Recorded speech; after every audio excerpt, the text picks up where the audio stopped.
passer à la communication suivante.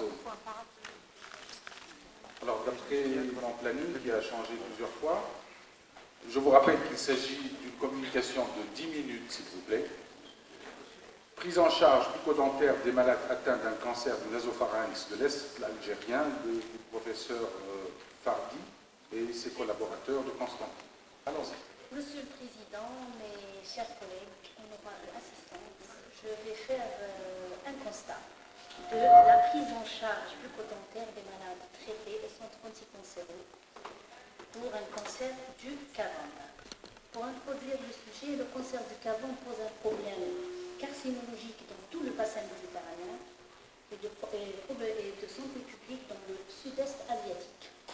Sur le plan épidémiologique, l'Algérie se place dans une zone à fréquence intermédiaire avec une incidence de 8 à 12 pour 100 000 habitants.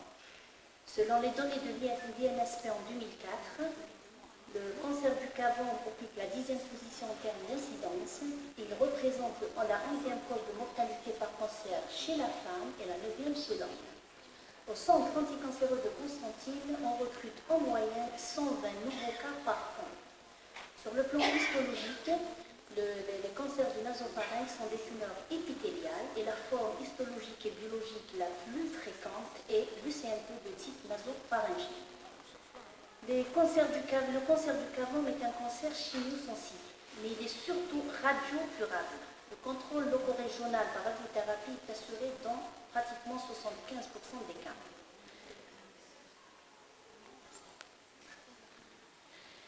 Mais malheureusement, la radiothérapie, c'est un traitement curatif, mais entraîne des effets néfastes qui s'ajoutent à certaines complications dont la plus redoutée, la plus grave est l'ostéoradionécrose, qui reste la hantise des radiothérapeutes. Le Cavan, c'est un espace virtuel, mais le cancer du Cavan se développe dans une cavité profonde, qui est virtuelle, et qui pose un problème diagnostique aussi bien pour la biopsie que pour la thérapeutique, parce que pour aller et donner les rayons au Cavan, il faut passer par plusieurs structures. Bon, le diagnostic, les circonstances diagnostiques sont généralement représentées par le trisyndrome, à savoir ontologique, rhinologique et neurologique. La rhinoscopie postérieure représente une arme importante pour le diagnostic qui permet de faire pratiquer des biopsies, affirmer la nature néoplasique. Le virus d'Epstein-Barr est fortement incriminé. Slide. Je vais vous présenter notre étude. Il s'agit d'une étude rétrospective qui a été étalée sur 10 années de janvier 1994 à décembre 2004, incluant 1320 patients ayant tous un cancer du Cavan prouvé histologiquement. Pour la répartition géographique, le recrutement est dominé par les vilayets de l'Est, en tête de file Constantine, Yahanaba, Sétif, mais on recrute également des malades du Sud, à savoir Oued-Souf. L'âge moyen des malades est de 41 ans avec des extrêmes 7 et 92 ans. On remarque deux pics, un pic dans la tranche d'âge 16-25 ans et un deuxième pic dans la tranche d'âge 36-45 ans. Pour le sexe, slide s'il vous plaît, le sexe, les femmes prédominent dans 65%. Slide. La classification, malheureusement, les malades, le cancer du Cavan est de diagnostic tardif. Pratiquement 80% des patients arrivent à un stade avancé. Quand vous le remarquez, les stades de T3, T4 représentent 56% de recrutement. Pour les adénopathies, les N2, N3, 67% et 10% des patients étaient recrutés à un stade métastatique. Le traitement du cancer du Cavan passe par plusieurs étapes. L'étape capitale et principale, c'est la mise en état de la cavité buccale. Il y a la radiothérapie, la chimiothérapie et la chirurgie dans certaines situations. Pour les radiothérapeutes, la mise en état bucco-dentaire passe obligatoirement par 3 étapes, en cours et après la radiothérapie. Avant la radiothérapie, la mise en état de la cavité buccale est établie en fonction de plusieurs critères, à savoir l'état général de la dentition du patient, les soins dentaires antérieurs en prenant en considération les actes chirurgicaux, l'implication du patient face à son hygiène bucco-dentaire antérieure, en cours et après le traitement, l'urgence du traitement anticancéreux, Le traitement envisagé, à savoir les champs d'irradiation, les doses délivrées et le pronostic relatif si on traite à visée curative ou à visée palliative, ainsi que le profil psychologique du patient. La mise en état durant le traitement nécessite une surveillance de très près de la cavité buccale car c'est une étape capitale. Par un maintien d'un bon régime de soins bucco-dentaires, un brossage fréquent 2 à 4 fois par jour avec une brosse à poil souple, les collègues dentistes l'ont bien présenté, application quotidienne de fluorure avec des gouttières si possible personnalisées, un rinçage fréquent avec des solutions salines et des exercices massifs d'ouverture de la bouche pour réduire le trismus. Après la radiothérapie, il faut un régime de soins bucco-dentaires auto-administré et le chirurgien dentiste devrait revoir quotidiennement et fréquemment son malade pour prévenir et l'autodiscipliner concernant la cavité buccale. Également les exercices buccaux pour réduire le risque de la cavité et la gravité du trismus. Et un point capital, la prestation de soins dentaires reportés devrait constituer un objectif prioritaire. Slide. La mise en état de la cavité buccale concernant notre recrutement. 702 patients ont bénéficié de soins dentaires avant le début de la radiothérapie. Seulement 7 patients ont eu la chance d'avoir des gouttières fluorées. Il y avait dans le recrutement 56 patients identiques. Dans tous les cas, il faut toujours 10 jours de cicatrisation avant la radiothérapie en cas d'extraction simple et au moins 3 semaines si l'extraction est complexe. Slide. Concernant la chimiothérapie, elle a été administrée soit en néoadjuvant, soit en adjuvant, soit concomitante à la radiothérapie pour intensifier l'effet des rayons, soit à visée palliative. Plusieurs protocoles ont été utilisés et 990 patients ont reçu une chimiothérapie néoadjuvante suivie d'une radiothérapie conventionnelle. La radiothérapie a été réalisée chez 1241 patients selon 2 modalités. Une radiothérapie classique en équivalent de dose 65 à 70 degrés en 6 à 7 semaines et en étalement fractionnement classique. Et ces 17% des patients ont reçu une irradiation bifractionnée en équivalent de dose 64 à 70 degrés en 6 à 7 semaines.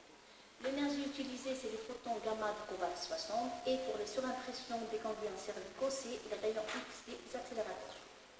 La radiothérapie a été réalisée dans un délai de 4 à 7 semaines. Elle a été bien tolérée dans 80% des cas et les malades ont systématique, tous les malades sont contrôlés 1 mois après la fin de la radiothérapie. Cette diapo montre les champs d'irradiation et comme vous remarquez, la cavité buccale est pratiquement dans le champ d'irradiation, que ce soit avant ou après, que ce soit avant ou après la réduction. C'est-à-dire que la cavité buccale est dans le champ d'irradiation pour le cavum, que ce soit avant ou après réduction du champ. Donc la cavité buccale reçoit pratiquement la totalité de la dose. Slide. Pour la toxicité aiguë, on note la radiolucide concernant le recrutement. Donc chez tous les patients, elle a été de grade 4. Il y a une petite erreur de grade 4 dans 67% des cas.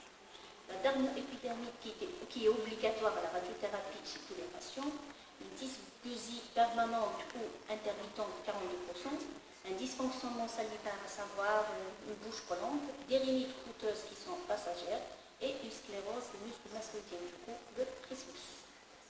Pour la toxicité tardive, sur les 1320 patients traités, 882 ont été suivis régulièrement au centre anticancéreux.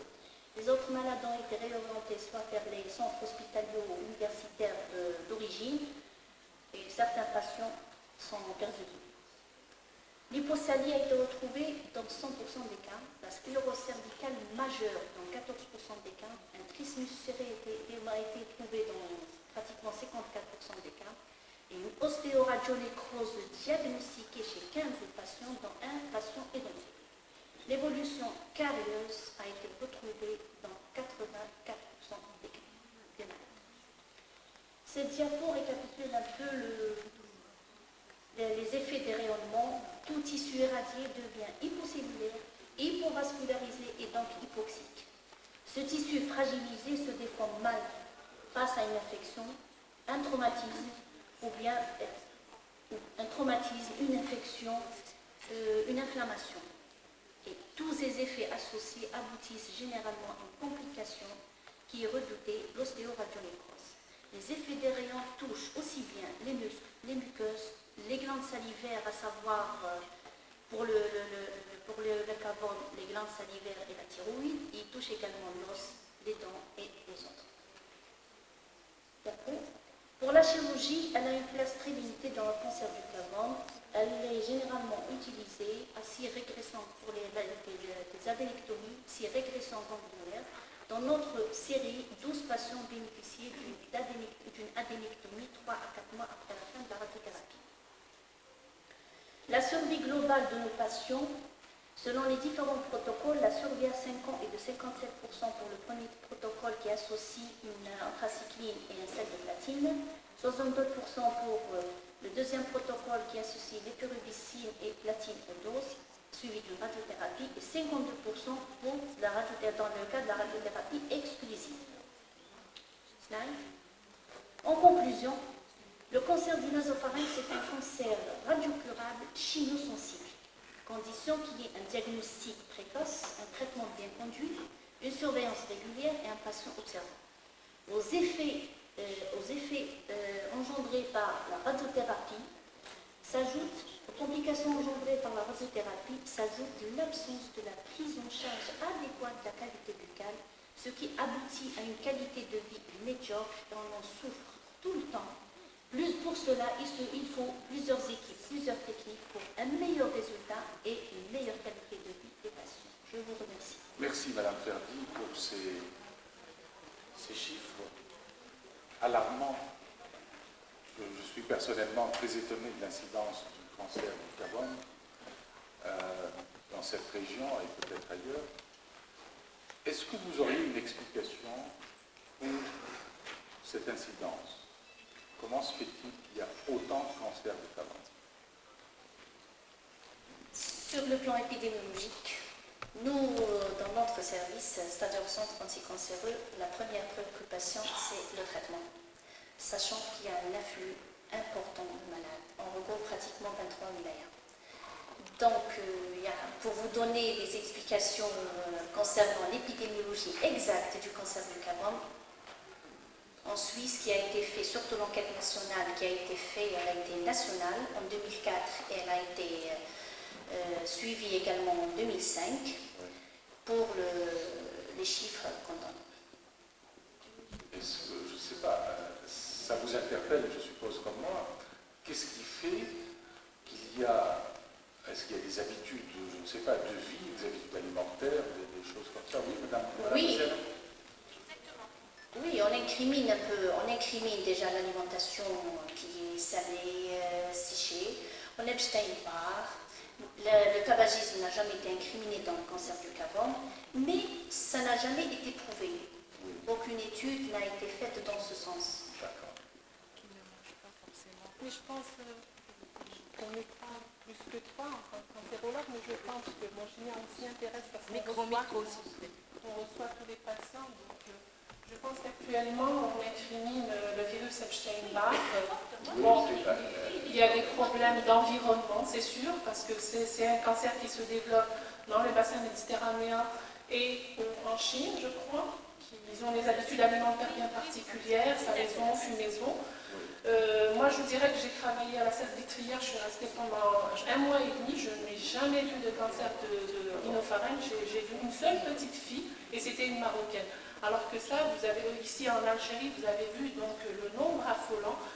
Dans ma thèse, j'avais documenté 3800 dossiers. Donc, la majorité était des cavums. Alors, Madame Ferdi nous a mis un peu devant, nous a mis un peu au pied du mur. Parce qu'en fait, elle nous interpelle à cause des problèmes bucco-dentaires chez les patients traités pour ces cancers. Est-ce que vous avez des questions? Est-ce que vous voulez réagir à cette interpellation? Moi, C'est dur l'après-midi. Hein, le fond de la salle, là. C'est vrai que les fauteuils sont très, très confortables. Madame. Je voulais juste, quand on parlait d'alimentation et de l'alimentation salée, bon, je n'en sais pas plus que vous, c'est sûr, mais de par l'expérience de par les malades que nous recevons au sein du service, ils sont très jeunes, très très jeunes. Pardon? Donc, chez les enfants, manger salé, manger... Non, on a eu vraiment des très très très jeunes. Petite précision, c'est le cancer carcinome chez l'enfant. Avant à 3 ans, il est vraiment... Oui, c'est un cas extrême. Un cas vraiment exceptionnel. On va y arriver. Madame Le Sel. Non, c'est juste pour préciser que pour le pourtour méditerranéen, ça a été démontré. Nous avons les mêmes incidences pratiquement que l'Asie et la Chine, dans le sens où les habitudes alimentaires se ressemblent pratiquement, et également la fréquence du virus Epstein-Barr. C'est ce qui a fait les travaux du professeur Hamdi Shrif à STEF, c'était le premier à en parler, et ça a été démontré. Jackie. L'Asie, c'est la zone à forte incidence. Nous, bassin méditerranéen, y compris l'Algérie, on est dans une zone à fréquence intermédiaire. Pour les virus d'Epstein-Barr, aucun labo de recherche, du moins à Constantine, ne le fait. Il y a seulement Alger. Il nous arrive d'envoyer les malades chez le professeur Boukenmour pour le sérotypage. D'accord. Jackie. Quand on disait que c'était le seul cancer de l'enfant, enfin 3 ans, je voudrais quand même rappeler que le lymphome de Burkitt, c'est aussi l'Epstein-Barr, hein, et qu'il a été démontré pour le lymphome de Burkitt qui touche des enfants, et que c'est quelquefois très très jeune, qu'il y a une prédisposition génétique qui a été démontrée. Alors après, pour la forme endémique, oui.